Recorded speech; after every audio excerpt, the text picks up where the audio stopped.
mom had a paycheck that only lasted 3/4 of the month. I remember being so hungry with no food left in the kitchen.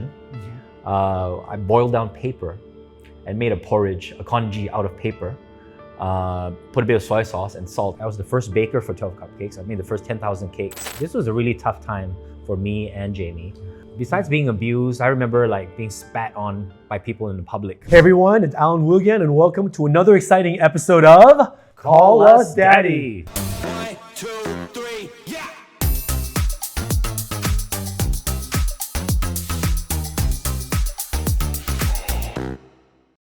Today I have with me my very good friend Daniel Ong, my brother in arms. We're going to talk about love, heartbreak, and also what's really interesting, his backstory, his entrepreneurial spirit. Daniel, how you doing? I'm just gonna let it all out today. I'm doing fine, sir. Let it all out. Okay, everyone knows you for who you are. You're a DJ. You've done very, very well with your own businesses too.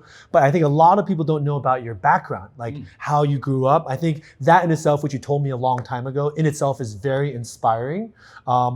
People think, oh, they see Daniel, living in a nice house, opening up restaurants, he's been on radio, he hosts a lot of events. You're a very familiar face in all of Singapore, but they don't really know about where you came from. And can you please share with us? How far do you want to go back? Let's go all, dude, I only go all the way, dude. All the way. We go all the way or no way, baby. Okay, well, just to keep it short. Okay. Basically, my parents broke up at a very young age. I was about 7 months old. Wow. So at 1 year old, because of the breakup in Singapore, my mom actually went to Canada because we had family there. So I went there at 1, stayed there all the way to age 9. I had all kinds of hardships and what have you not from the age of 9 to 14, which sort of sculpted the way I am as well. A lot of people ask me, hey Dan, you speak with an English accent, with an Ang Mo accent. When you speak about hardships, what kind of hardships did you face or encounter when you were there? In Canada? Yeah, racism or? Plenty of racism. I remember being hung up from a tree. What? When I was 6 years old. So the kids in my grade school would, hey look, because I was the only Chinese person where we were at. Ontario, Canada, and because being the only Chinese person there, I was targeted. So I remember my sister being my guardian, saved me a bunch of times. She knew a little bit of kung fu, karate, and what have you not. But me being the smaller guy, I was picked on a lot. And growing up, that wasn't fun. But I still had the most amazing, magical childhood because of my mom. Brought us fishing, camping trips, going out into the wilderness, trying different things. My mom held down 2 jobs just to, put food on the table. I started cooking at the age of 9, and that explains my whole love with cooking. Okay. So from a very young age, I would put food on the table, literally. Before my mom would get back, I would get all the vegetables ready. I would roast the chicken. I would cook the rice. When she comes back, we just start eating together. At the age of 9, you did this. Wow, okay. Yeah. So I think growing up there was fun, but at the same time had its challenges. Absolutely. When we were about 9 or 10, I remember the basketball court near our house. Some incidents happened, and my mom got all scared, and we decided, okay, maybe it is time to come back to Singapore. Yeah. I was going to ask you, I guess you came back here on the age of 14, right? Or? No, age about 10. Age 10. Yeah. Okay. So that's why my Chinese is so bad, is because when I got back, zero foundation. I started at primary 4, everybody started 1, 2, 3. So I was totally lost when it came to Mandarin in primary school. Yeah, so it was pretty tough, but so I think tried. From a young age, obviously you came back here. Was it hard, I think, assimilating back into Singapore after living there? It was. I mean, I'd be picked on by people here because I didn't know Chinese and everybody would be speaking in Mandarin. And people would call me, hey, the Ang Mo boy, but who's Chinese. But I think over time, I sort of found myself again, found my own, got some friends, and started to assimilate. But I think coming back was a very, very hard time in terms of money, because my mom had a very low-paying job. I remember moving from place to place. Every 3 months, every 4 months, we'd have to shift. So we would shift a lot. My mom had a paycheck that only lasted 3/4 of the month. So the last quarter of the month, you'd be down to, oh my gosh, there's no food. Yeah. There's nothing to eat. I remember one incident by which my mom had to leave the country. So I was left alone. My sister was still in Canada. And she gave me some money before she left. And first day, I walked down try to buy something, I check my pockets, the money's gone. I lose everything. I go back and I dig all the coins out. There's only about $3, so I buy like bread. That bread lasted me for like one slice, cut it into pieces, breakfast, lunch, dinner. You don't have to ration. And then we ran out. Oh my gosh, what do we do? I remember being so hungry with no food left in the kitchen. I boiled down paper and made a porridge, a congee out of paper. Put a bit of soy sauce and salt and just 填饱肚子. And those are really, really tough times. I mean, How long was that period? I think that lasted about. I would say about maybe 2-3 years. 2-3 years. Wow. But that's why I'm such a foodie, because when you're starving as a child, I think You just appreciate it more, I think. Right? appreciate it. I love it. I taste it. It's not just food. It is sustenance. It's not just sustenance. It's a deep down love affair, and it's also a need. Yeah, it's not just a want. It's a need. You know, that's why I love food so much now. No, but I think your childhood has definitely shaped you into who you are in terms of your resiliency, your durability too, and I think your desire, I think, to make sure you never, I think, have to visit that again, I think too. Yeah. Let it be the food or just this, I think that entrepreneurial spirit probably comes from this also. It does. In fact, I've always been an entrepreneur, believe it or not, since I was like 9 years old. Yeah, what were you doing? What were you selling? Or what kind of I business? was like, I did all kinds of things. I'd be selling stuff, first of all, like buying erasers at 10 cents, selling to my friends for 20 cents, you know, that kind of stuff. Yep, little things. I also remember selling curry puffs. Would go to the tuck shop auntie, she was selling at 20 cents. Auntie, I buy all from you. Can you sell it to me at 18 cents? I would then walk around the flats shouting, curry puff, curry puff. And then I would sell it for 35 cents. And besides doubling the money, I also made my own chili sauce. And after that came the other odd jobs that I would do. At 14, I remember starting up a tuition agency of sorts. I would go to a block of flats, put a notice, tutors wanted, tuition given at the other block. So they'd be so near each other. When they call me, I just have to match them together, and I would get 50% of the first month as a commission. So I remember at 14, I was like, oh, look, I've got $800 this month. It's like huge back then. Started buying my friends chicken wings during recess, you know, that kind of stuff. So it's always just me looking for a way to just try to earn so that I don't starve, and, you know, try to find a way to help my mom so I wouldn't get any money from her. Just earn your own keep. Yeah, well, cheers to that. Cheers, man. Some Brewlander beer right here, delicious. Good talking. You having this, you know, strong desire to be a good father, I think it's also from your own childhood, right? With your own relationship with your own dad, or lack thereof. I haven't seen him in many, many years. He left when I was about 1. So met him when I was 15, and I didn't want to have anything to do with him. Yeah. I was just filled with anger, filled with hatred. I can imagine. You know, and I was just an angry teenager. Yeah. Met him recently when I was 48. So that's like a From 15 to 48? 15, 48. So a 30 over year 33 years. time frame where I didn't see him. Wow. How was it seeing your dad again? It was surreal. Did you reach out to him, or did he want to finally see you? Or I think it came both ways. Okay. He reached out, and then I decided, you know what? that's like last year, right? It was. It's like it's time to let bygones be bygones. I don't have that hatred anymore. I kind of understand why he needed to do what he did. There's a certain level of maturity and understanding after that, which then, you know, led us to hook up again and to meet up again. And yeah, things are pretty cordial.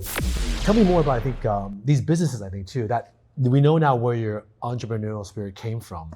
I think, obviously, then later on, you kind of found your way, then you started working for MediaCorp. During that time, let's say when you were doing all the radio DJing and hosting, were you doing did you kind of stop? Or were you also doing your other stuff on the side? I will always be doing something on the side. I figure, yeah, that's you. You always have something moving or shaking. Because, you know, in your life, you got 24 hours. You can sleep for 8 hours. You got 8 hours at work. You got another 8 hours. What do you do with it? You cultivate something else. So I remember I actually got into Army one day, and somebody came along and said, "Who wants to be a DJ?"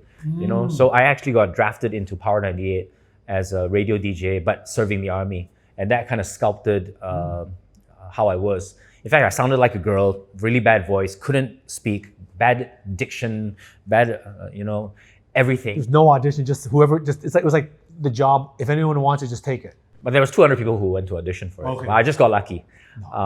And the thing is that because I was so bad at it, one day I went to the reservoir, I shouted my lungs out, and suddenly the voice opened up and it became slightly better. Oh, okay. I started reading the paper front to back for 6 months straight. And that kind of developed me presenting and kind of developed. Did you read out loud or? Out loud. So I think you're doing so well in radio at the time, getting a lot of hosting outside OE, that's outside engagement gigs too. Why did you decide, let's say, to give up on that? Did you decide yourself to try something else, or did it run its course, or did you think this entrepreneurial spirit's just overwhelming me again? I want to try my own thing. I've always done stuff, even while while I was on radio. So what I realized was because Renee just came along, she was just born, and she made me realize that, oh my gosh, I need something a little bit more than just doing radio. Income or time? Or I think time.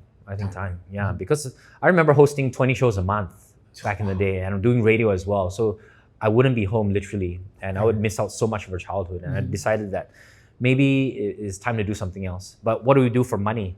So I gave up radio first, announced my retirement, gonna stop on radio, but I was still blocked out for gigs for the next 6 months. Okay. So I knew that, okay, I still have some income here and there for the next 6 months. So while I was getting out of that, I had more time with the family. And we at that moment in time, we started brainstorming 12 Cupcakes. And that's how 12 Cupcakes came along. And I was still doing shows and doing 12 Cupcakes. I was the first baker for 12 Cupcakes. I made the first 10,000 cakes. I was there morning to night and then doing accounts to the wee hours of the morning as well. But after I realized 12 Cupcakes was making enough, doing well enough, only then I let go of the gigs and the hosting and the shows and the voiceovers and what have you not. So it's always like a step-by-step approach. And then did my own thing, Dan Steaks. Started doing that during COVID time, So for Cupcakes, same thing as well. We did our 10,000 hours during that time, and we had 45 reiterations of the cake. Had to try different flavors, try different types of toppings, cream cheese, you name it. I really ballooned up and gained weight there. But it really was a journey that took off. Then I let go of what I had previously. At your peak, how many different outlets did you have for 12 Cupcakes? Oh, wow. So the 12 Cupcake journey was interesting because we started out very organically. It's a very low setup for us. We only invested about maybe $50,000. It's pretty low considering how we started. No mall wanted to take us in. We couldn't find a location until we found the first location at United Square. They took us in, and that in the first month I knew that, oh my gosh, this has legs. There's queues out the door every single day. Everybody wants to. We thought back then that we would bake in the morning, finish by noon, and then our girls would just sell. That's it. It's a little mom and pop shop.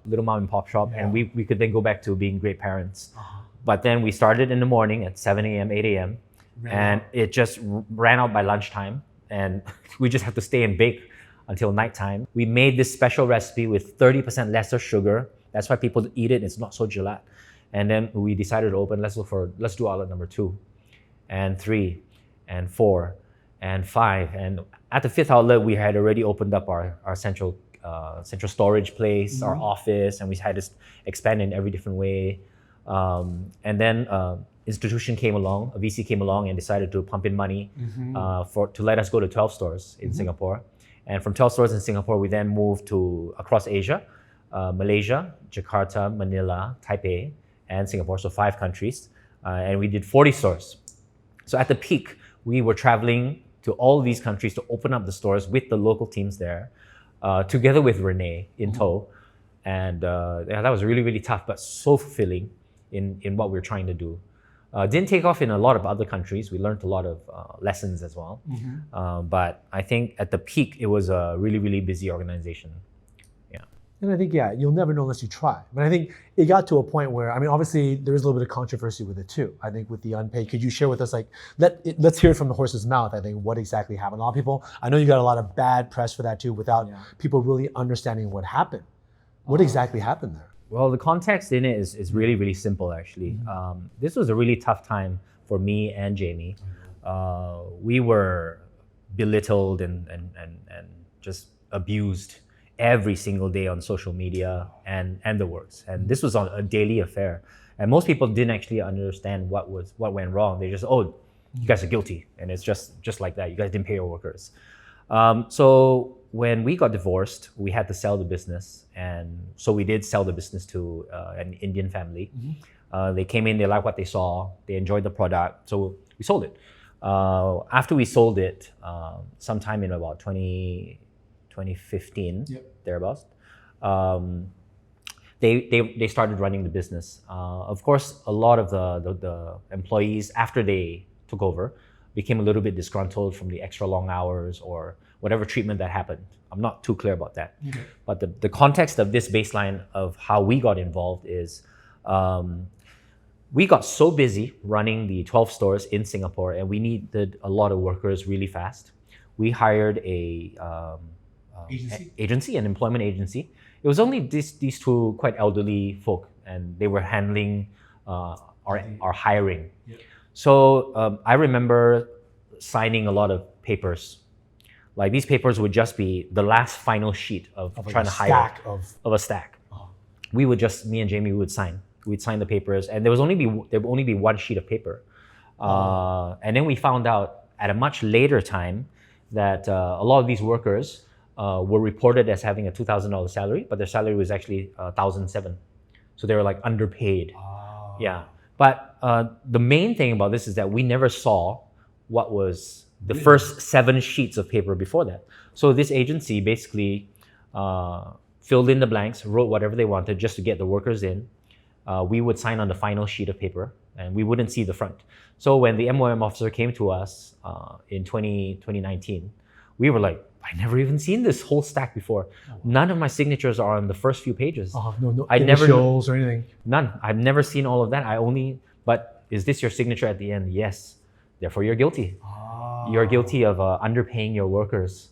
It came to a point, right? But should we be looking for the employment agency? They disappeared. They're no longer around. They're like retired, and they can't find them. This company ceases to exist. They couldn't be held accountable, but the only people that were accountable were the directors of the company. In fact, the HR manager of 12 Cupcakes was my sister. She interviewed the workers. She spoke to the workers. She got all that done. And in the end, because the directors of the company is me and Jamie, so I think we were left holding the blame in the end. We learned a lot as well. Don't sign things without knowing what you're signing. Make sure things are initialed, read through everything, and actually know what HR companies are doing. F&B is a very, very crazy industry because there's so many loopholes, so many ways of doing things. There's so many ways of how people are doing things now. Like we didn't pay the worker $2,000 and claw back money, like how some people are doing it. You know, we've never done that. Us and the workers had a great relationship. We would, buy them bubble tea. We'd have all sorts of games, fun company events, lucky draws, D&Ds. It was a great organization because our tagline was happy food for happy people by happy people. So we're all just a happy bunch. The workers and us had no problems, always great relationships. They knew what their salary was. We paid them what was agreed between us. We never thought that anything was amiss. But on paper, to bring them in, it required a $2,000 or $2,100 salary. Which you didn't know about. Which we didn't know about. Like payroll in the end of the month it's a lump sum. Yeah. All you see is $61,842. Like how is it divided? You get divvied up. Yeah, but you see, when you say you don't know, it's also wrong because as a director, it is your duty to go and find out all the black and whites behind the contracts and everything. So in the end, when we went to court, highly stressful. Besides being abused, I remember like being spat on by people in the public.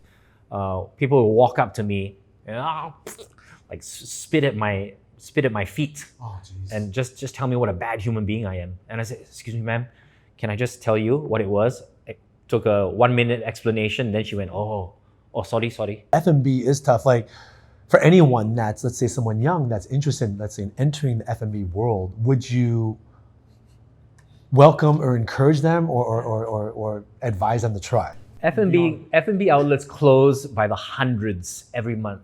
We're not even kidding. I see I just look at certain locations. I just look at new places coming up every couple of months, right, at the same spot. It's crazy. F&B is a really tough business because the margins are low. It's always 10% or below. If you do well and if you become like a really popular place, of course you're raking it in hand and foot and all over. You look at the successful restaurants, they're doing great. They're earning mega dollars. But they're kind of like, I think, I would say kind of like entertainment though. Do you have a couple of the artists who are doing really well, but everyone else is struggling, trying to just, make ends meet and everything too. Every month is a time to make ends meet. If you want to do this, if you want to go into F&B, what would you say? I think you should really do your sums properly. Like the lessons I've learned recently include starting a food for the masses, Hong Yu Tang, red fish soup. We started that at Sengkang. We then opened up at Harbourfront, also at Picnic, and also at Racecourse Road. But I quickly learned that your projections that you project may not hit all the time. And when you don't hit your projections, you're going to be Negative or? in negative territory. So make sure you do your projections well and make sure they're as real can be. Talk to people at the same location, talk to people who are doing the same type of cuisine as you are. Find out as much as you can because unexpected costs pop up non-stop on a day-to-day basis. Oh, fridge is spoiled, another $1,500. Oh, blender's down, another $800. It's never ending, right? It's never ending. So you're fighting fires all the time. Let's say one day Renee or Gretel or one of your children want to get an F&B and start their own restaurant or bakery. Like, would you, obviously with all your vast experience and knowledge, would you encourage them, help them do it? You'd be like, I've been through all this. This is a lot of freaking work. They just I would need advise to them to do it. But they have a passion for it, They have a passion, but they just need to come and work in one of Daddy's places for a month and let's see how you last.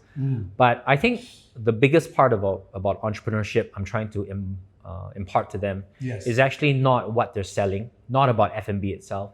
It is the creation of value. If you can create anything of value, you will have a business. You are an entrepreneur. But as an entrepreneur, how many times have you succeeded and how many times have you maybe not succeeded too? Oh, I've failed a lot. And I think I used to do this little talk in the past called fail to succeed. And without failure, you cannot succeed because you have no idea how to deal with it, how to handle it. But failures also teach you so much. The key thing of everything is because when you fail, a lot of people are just sad. But sometimes when you fail and then you go back and you start to analyze, why did you fail? I think those are the biggest lessons that you can learn.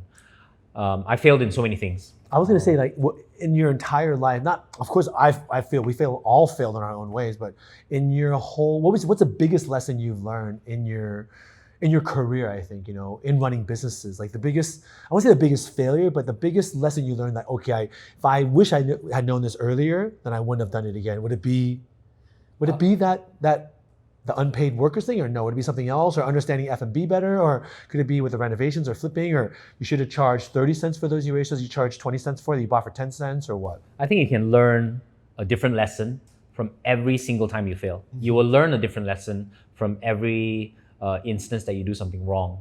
I've learned a lot from the 12 Cupcakes episode. Jamie has learned a lot as well. We've spoken about it before. I've learned what I've done wrong in redfish soup. We recently had 4 stalls. We now have to close down 2. Very, very painful. A lot of debt to handle. Have staff that you have to let go, which is always the toughest part. It's a learning curve, and I think the way I like to treat lessons is to just super analyze it. I'm sad. I'm heartbroken on many, many things. You get heartbroken from relationships, like my previous divorce. I learned from it. I took it in, then I really took a month, 2 months, 3 months to just, hey, let's take a look at yourself now. What did you do wrong? You didn't want to give it up, but what did you do wrong that caused what happened?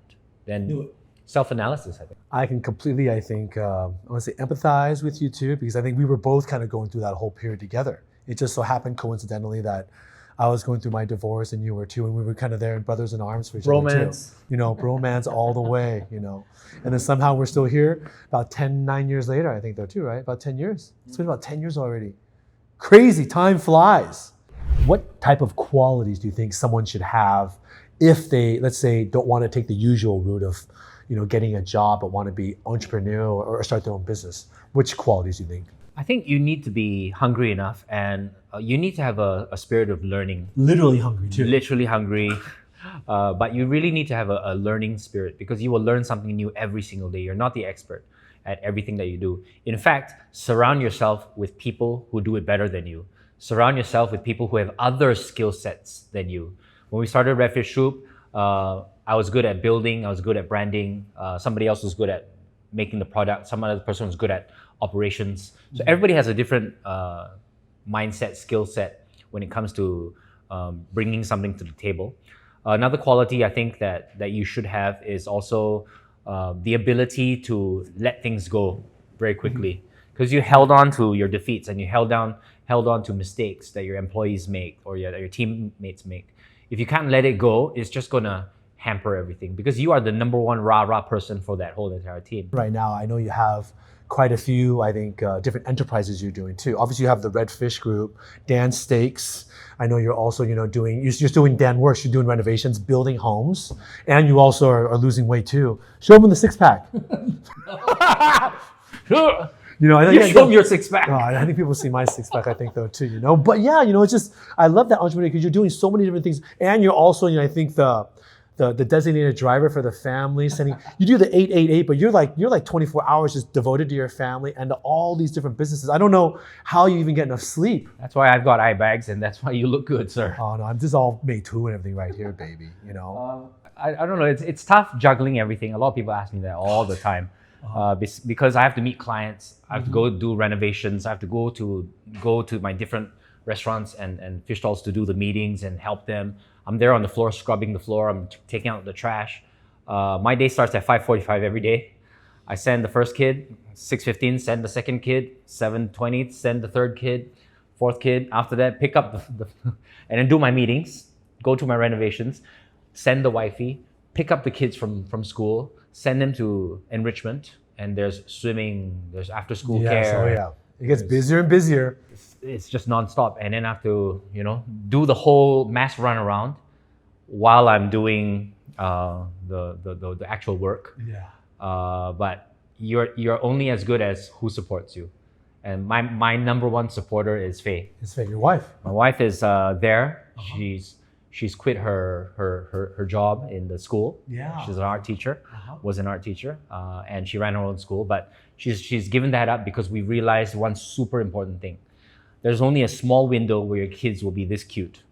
After this window's gone, it is gone. Well, tell me about it. So Alex and Andre, they're 1 and 3, and we don't want to miss this window.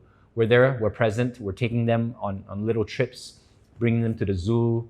The zoo membership, by the way, is really good. Friends of the Zoo? Oh, it was awesome. I used to go there every week with the kids, just dump them in the water area. So good. Yeah. We're all doing what we can, but juggling all of it, it's not easy. But you need to find your why. If you find your why, you'll be able to do it without a hitch. Okay, based on your past experience, I have to ask you this question. I would love to hear your response. After all your experiences opening up these businesses, would you recommend someone to open up a business with their significant other, with their husband or wife? And also, would you recommend them to open up a business with good friends? So think about give it a shot, or I need a swig for that one. I've lost friends opening businesses with friends, and that is the truth. It is not just about personalities, it's also about egos. Opening up a business and working with your significant other is very difficult. There are success stories, of course, but there needs to be ground rules right at the start, like who is doing what. Yeah, define roles and responsibilities. Yeah. Don't 井水不犯河水. It's just totally segregated roles. And that's how we work for 12 Cupcakes. Besides that, I think there also has to be a certain level of respect. If you and your partner are just like getting along and there's already a little bit of friction and you decide to go into business together, that marriage is going to fall apart. There has to be respect. There has to be mutual love, a little bit of flirting almost, a little bit of playfulness. Because if you're not having fun, why are you doing it? Exactly. If you're not having fun in the end, it's just gonna go kaput. With friends, same thing. You have to have that all-important meeting at the start. What happens if? What happens if this doesn't? What happens if you stop doing your role? What happens if I start doing more? Am I going to be remunerated more? Everything has to be written down. Everything should be discussed. Everything should be put out there in a shareholders agreement. No, it's crazy. I think even for how successful you've done, I think with all your businesses, running a family, I think people do feel the effects, I think, of the rising costs here in Singapore, especially for a young family, right, with children. Let alone if you want your kids to go to international school or just be able to entertain them, friends of the zoo, or take them out to eat, or go to Mind Champs, or put them in daycare. It's a lot of stress for a lot of people. So everyone's looking for, if not passive income, like an alternative revenue stream also, where they can actually be able to start a business outside of their main occupation, their main job too. Like if you want to be an entrepreneur, you should focus on being an entrepreneur. The moment you have some extra time is the moment you should start looking for additional streams of income. A lot of people advocate, As an entrepreneur, right? I think multiple streams of income is good, but it's not necessarily good, because if you take your eye off the ball before you've built it out, you could get into trouble. So that's the lesson part where got to take note of that one. So I think probably one of the biggest take-home lesson is don't take it lightly. Definitely focus on what you're going to do and put in the hours, right? Yeah. Put in the hours, learn about it. I think the most important thing is just find your passion first too. I think a lot of times people think, oh, I'm going to make a lot of money in F&B. Do your research on it. Okay. Halfway through, like you could have, I have a great idea and I think it's going to work. And then you dump all your life savings into it and you fail. You still can go back to your day job. You could. But before that step has taken place, what I think that people really need to know is that do your homework, do your research, talk to people, and find out whether it's a good idea or not. For you, I think based on your background with your mom, I'm sure I know your relationship with your mom. At one point, did she ever say, don't do this? I mean, obviously, you always been entrepreneurial, a self-starter, go-getter. I'm sure she must be so proud of all you've accomplished from your very, very humble beginnings too. I love my mom to bits. She's the reason why I think I'm an entrepreneur. She really taught me from a very young age, money is important. You need to find a way to find it. See these life lessons. I remember her bringing us out into a stream in Canada, like going into the forest. Literally right there, we got nothing to eat, guys. We have to catch something. Oh wow!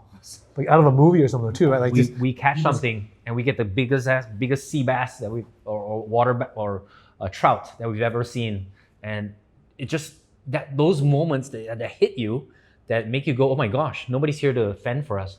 You have to do it yourself. So those lessons my mom taught me. She's taught me given me a lot of advice through the years as well. She was a very successful housing agent after that whole lull time. She became really successful and she had her own life lessons. She's one of the reasons why I went into construction as well. Because she used to bring me along to her viewings and I would look, wow, this house is nice, huh? But if they did this, and this, this house would be even better. That gave me the love for 装潢 and renovations and making something nicer. So I think it's super important for anybody to just keep your eyes open. The lessons that you learn, the things that you see along the way, they will sculpt you, they'll shape you. And more importantly, I think they will actually bring you to where you want to be or should be in future. Like, Allan, you've gone through a whole lot. Yeah, you know me, yeah. A whole lot during this whole entire time. And you're pivoting, you're doing all kinds of things. But don't you feel as a person you become more richer by your lessons that you've learned? Oh, absolutely. I think there is never a bad experience in life, good or bad. As long as we know learn from our bad experiences, we'll never go through a life where everything's gonna be good all the time. I think we're gonna have moments in our life where we have disappointments, where things don't, I think come to fruition, or things don't work out, or you make bad choices in life. You have to learn from it and just learn from it and move on and just be resilient, and just kind of learn to just grind it out. And that's why I think we're such good friends, and that's why I'm so proud of you too, to see all you've accomplished, with all the hardships and all the difficulties you've gone through too. Even for myself, a lot of people don't know, but we've been through a lot in life, and we're still here, still breathing, still sucking in air and living one day at a time, trying to do the 888 every day, You're only as good as your last success, though. People don't remember you for They don't. what you failed in. Like Dan Steaks, for example, is doing pretty well. We decided to open up a fourth Dan Steaks at Greenwood Avenue. Yeah. Bad choice. We start bleeding 6 figures. We put in 6 figures. We lost everything that we earned in the last 3 years. I was wiped out entirely from one bad decision. But after closing it off, trying to 收拾残局, trying to get it all back and trying to get back to where we are at, it has been a learning curve. And I think really the big takeaway from all of this is that these things will keep coming at you in life. You will fail, and the moment you fail, you learn. And then after that, yes, you're cleaning up the mess. Yes, you have a lot of debt. Yes, you have this and that. But to learn from it and the ability to dust yourself off, huge. A lot of people, when they're hurt, when they're down, they're just down for months, for years. Like I think upon closing anything, I'm usually up and ready to fight again within the next 3 days. And I think I like to thank my mom for that, because she's the one who taught me, yeah, bad things can happen to you, bad treatment to you, bad bosses, bad family, bad conditions. Pick yourself up, dust off, let's go. That's why you're such an inspiration for me too. I think just to see, you've had your highest of highs, and you've also experienced some pretty lows of lows too. But for an entrepreneur, I think I look at you and I look at others too, is you have to just be able to just, if it doesn't work out, it doesn't work out. Be able to move on and don't take it so personally too. And just say, okay, this didn't work out, learn from it, and then dust yourself off, and then keep on going, keep on striving, and go for the next one. And on that note, I learned so much from you too. So many sides you didn't know before, even though I know you well. Cheers once again. Thank you so much, Daniel Ong. And what are we watching? Call Us Daddy. If you like this show, don't forget to like it and also subscribe to us. Any comments, let us know. Drop it down there. Hopefully they're all positive. If not, it's cool too. But definitely learned a lot from you. Thank you so much, bro. Cheers. Cheers. Subscribe.